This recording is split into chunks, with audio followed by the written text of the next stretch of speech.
بس ما ودي ما بس قدس Gurbana timboy. Maltu ba di mammo kuno mana to galera. Masa umbo di dare. atau lo satu mung kono Kami.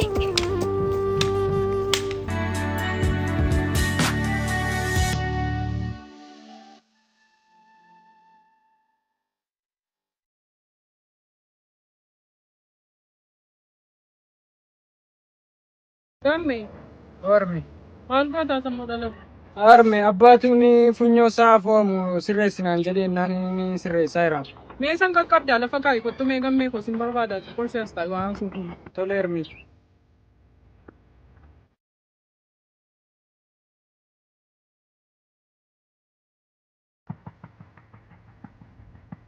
Gam me. Erga ga fam kana kana de me de beti. Yani ke sirri mini gara ke na dokpat ke dala ko. Anil mo ko gadede mujalla de ni am. Gafar gachu gafa da bugu yo tabaye. Wa gabaye si wajinini. Yo banke to kabu achilale yo sinen jiranne dala ko si isade munnatti to le ammana. Kunoon argita abbaan keetti waggaan damatu murteeffame dheeratti argama. Nama namichisu. Irratti immoo siin immoo yeroo abbaan tola sammuu immoo tokko sitti argee waan tokko godhu. Akkanuma taa'ee jokoon ilaaluun dura biyyattan badadhee iyyuu ka'e malee ani dhuguman jiraadhee deebi'ee dhufan jenne. Qe'ee koo dhiisee deemuu jaalladhee ni handala koo. Maaliif natti gadi taana haala keetti? Ani waan an godhus dhabee sammuu koos dhabeeni akka maraatummaatti an ba'ee deeme. Sammuu koo beekaan gaafa mana naasoo. Dhuguma immoo deebi'eessi arga jedhee yaanne kana booddee dhala koosin kaa'u namichi kun waa godha anis immoo taa'ee immoo kanan ilaalu ofii koon balleessa hin bahe malee jiraadheen dhufee qe'ee kana qabadha siinis nan argadhe iyyuu yaanne anoo lubbuumaan jiraattee na eeguu kee fuudhala koo waaqa koon galateeffadha maaliif haadha keetti garaa jabattee natti jijjiirame. Armeen sittin jijjiiramne. Natti jijjiiramte naan jedhi. Argaan jira. Torbee kana keessa waan ani ta'e natu beeku. Torbee lamaan darbe kana keessa. Haati ofii maal akka taateen bare. Haati ofii warra ishiitiif ijoollee ishiitiif kafana gaafa jedhan qoosanatti fakkaata ture. Garuu amma armee koo torbee lama kana amman si dhabe keessa dukkana akkamii keessa akkan ture mana kana keessatti maal akkan dabarse anatu beeku. Maal jedhes jijjiirama arma. Waan ati keessa darbite waan ani keessa darbe adda nuti ta'eeti. Waan kamiyyoo ta'e immoo filannoo ati immoo filatte kana rakkina ani keessa darbe kan eessa bakka ani isin barbaadiin hin jiru. Maal armee amma kana maalis si godhe?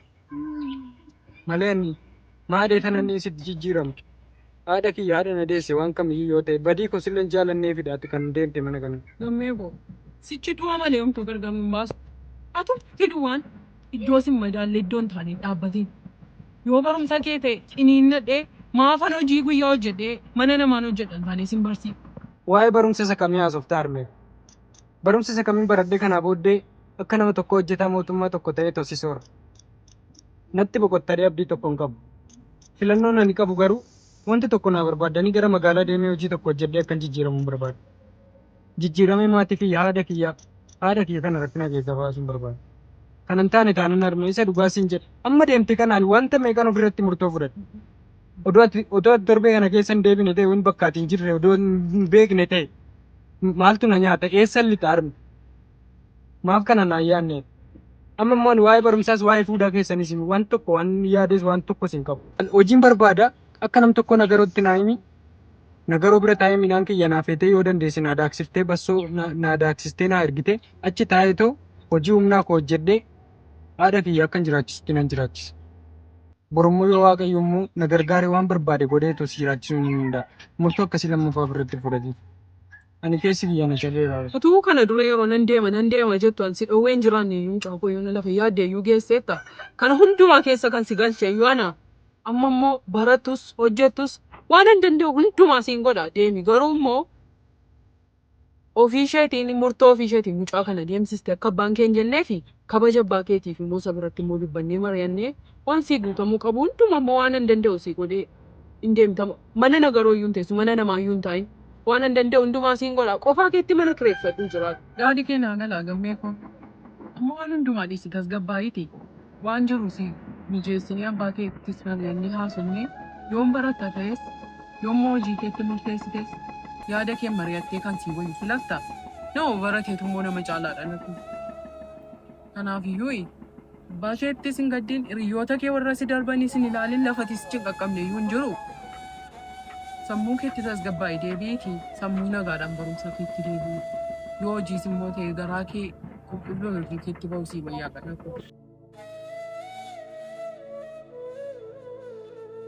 Gurbaanatti hin boo'i. Maaltu badeemma immoo kunoo manattoo galeera. Soborii immoo sirreessina onnee mareenyeerra maaltu si boosisa kan boosan immoo. Bu'aan jiru. Hadhaa godhadhu malee hin boo'i. Waan tokko hin dubbatu. Dhiirri boosu gadheen addiisayyuu irraan bareedu dhiirarraa bo'ichi. Simbal goota yaadhala koo carraa kun naa godheewu. Borii naa godhadhu malee maalan godha. Maal goota reegamme lafan gootuu kana immoo mana baraan. Arme iddoo horiittanii kaafunyoon saafuu ammoo hidhe waan ta'eef abbaan. Dafii immoo deebi'i.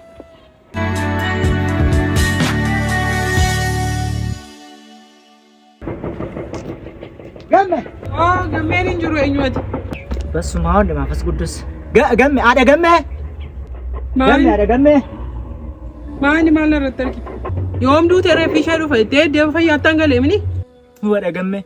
Maal ammoo kanatti na yaaddu isin akkamitti dhaananii du'a keessan barbaadanii akkasin jiraattan hin barbaada malee isa isin manaa deemtan iyyuu manni kun isanni dukkanaa isa dhugaadhaan guyyaatu dukkanaa morna mana kana keessa jiraatutti adhi gammee barbaadamtu adhuftu maal akkamitti qeeshee ijoollee ishee dhiiftee deemtee abbaa gammee mushukku dheerrabseen lafa kaa'e natu lole abbaa gammee iyyuu isa dhugaan sinitti hima maal akkamittiidhaan akkas naan jettu sin. Maasoo bo'uu diddaree mimmaan sobaa. Namoonni laalee garaa kee keessa isa jiru. Ani mucaa waan sitti himu jibba keen qabu garuu mana koo gaafa dhuftu oduu sobaa guurtee hin dhufin dhuftee oduu natti hin odeessin yoo kana hin taane immoo hin dhufin mooraa koo kanuman sitti himaan waan hundumaa dhaga'ee quufeen jiraan fira koo bira gaafa dhattu anatu du'a ishee ana tokko ishee lubbuun manatti galtu godhee gaafa immoo warra diina koo amma argitu aduutu ajjeefamtu gara abbaa tola isaa gorte ati oduuma kana kuntaalatti baattee deemtu hin dadhabduun jedheen.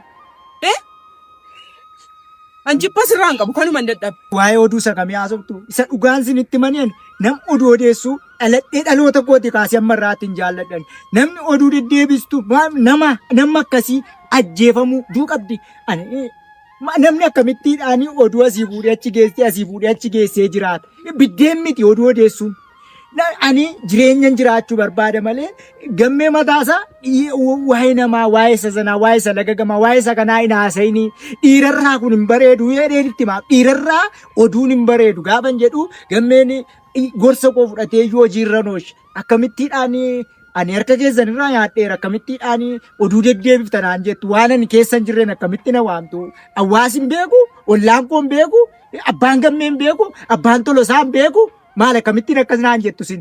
Mandara kana keessaa mee si malee eenyu kan ittiin miindeffamne malee kan oduu mandara kana keessa oofaa oolu eenyu si malee xinnaan guddaan jaarsi jaartiin ijoollee dargaggeessi dargaggeettiin waan hundumaa yoo haasa'e bulchaarraa dhageenya daa'imni isheen lafa bulchaarraa dhageenya eenyu reessi malee kan mandara kana keessa deemee oduu odeessu atoon jibbitaa isa odeessu waan jibbitaa mandara kana keessatti eenyuutu oduun beekame.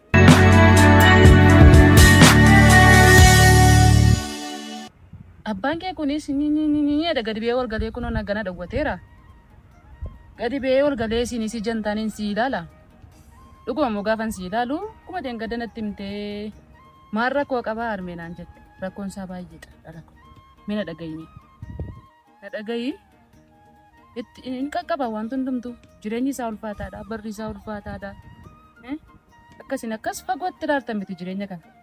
Bara kan keenyaa dur jaarsatu dhaqaa nu waliin agarree abbaa faadhatu eebbisee walii kennaa jaarsa eebbisee intala ilmaaf kennaa kanaaf amma umurii isaanii guutuu waliin jiraatu amma dullamanitti eebba qaba waan ta'eef inni alatti akkasitti wal ilaalanii wal jaallatanii alatti fixanii gara maatiitti fidan kuni baay'ee ulfaataadha. Harmee maal haasa'aa jirta? Waan ati haasa'aa jirtu maanaa galan jiru? Ilame shumburee eengadda mucaan harka koorraatti nyaachisee baasee guddiseetu abbaa tola isaa biratti na salphisee waa'ee kee haadha laalanii intala fuudhoo maallaan jette amma isheen bulchaan amma kana siif fedheen salphadda abbaan keessoo haadha isheetti baatee summan isheetti baatee naan jedha. Ati asii waan tokko hin jiru harmee maaltu jira naan jetta. Tuun beekee maafan si gaafadha dhala koo. Mee natti miti. Waan jiru walitti maa deemna wal gorsaa deemna. Nan dhosiin garaa kee nan dhuffatiin.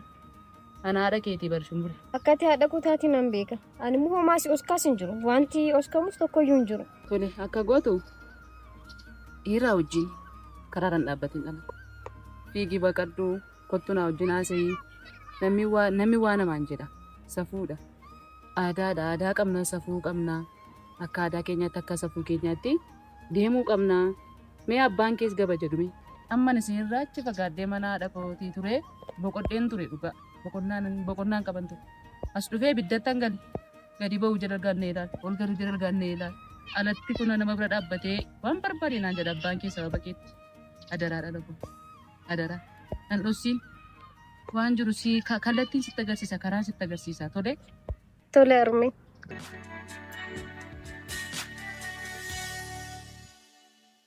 Ani isa dhugaa asirratti maa hin jaalladhu waan akkasii. Natti hin tolu. Ammuma yoo jiif dhufte hoomaan.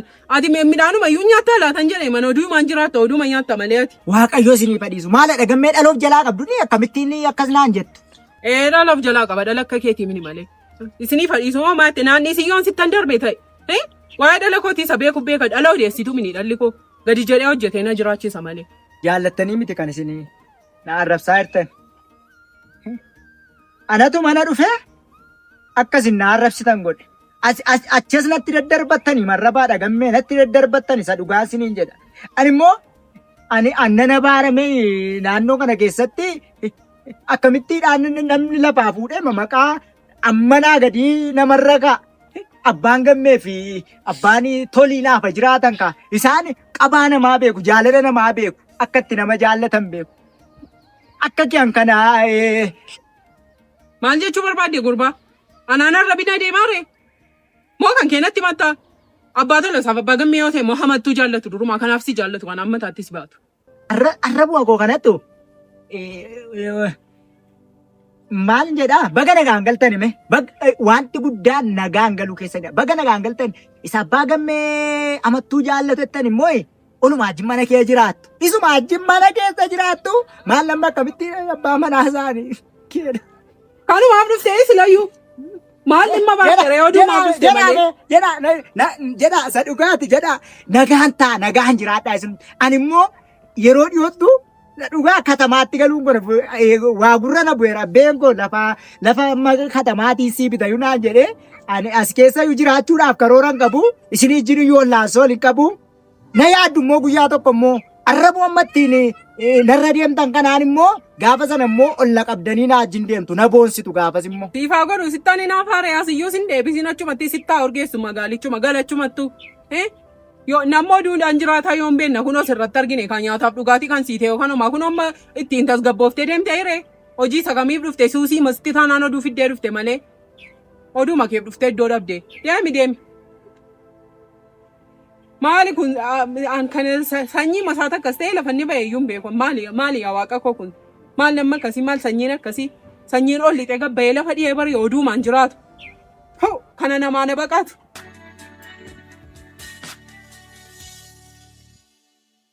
Harmeen kee kam taatee gamme? Harmeen koo maal taate itteetti shumbure.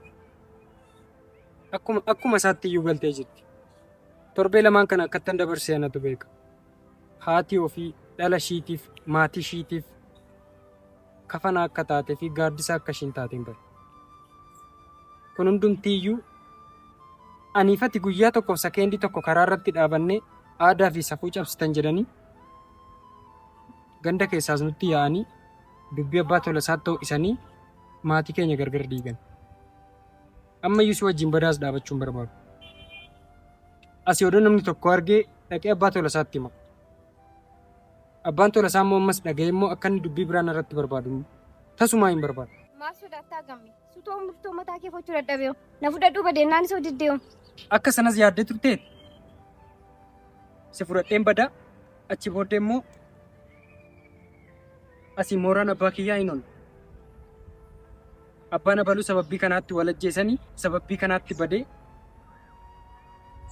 jedhanii akka maatiin kiyya gargar faca'an barbaadde sin jaaladha garuu murtoo kana murteessuu hin barbaadu.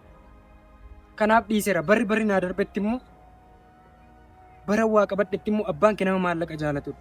Maallaqa kana immoo hojjedhee fidee obsaan na eegda yoo ta'e yaada kiyya jijjiirachuu hin danda'a. Gammee ani soorummaa kee hin barbaadu. Maallaqa kees hin barbaadu. Maallaqan barbaadatee maal nu hojjedha si bira? Ani siin hin barbaada. Gadhiisii mataa jechuudhaan intalli abbaa tolu isaa.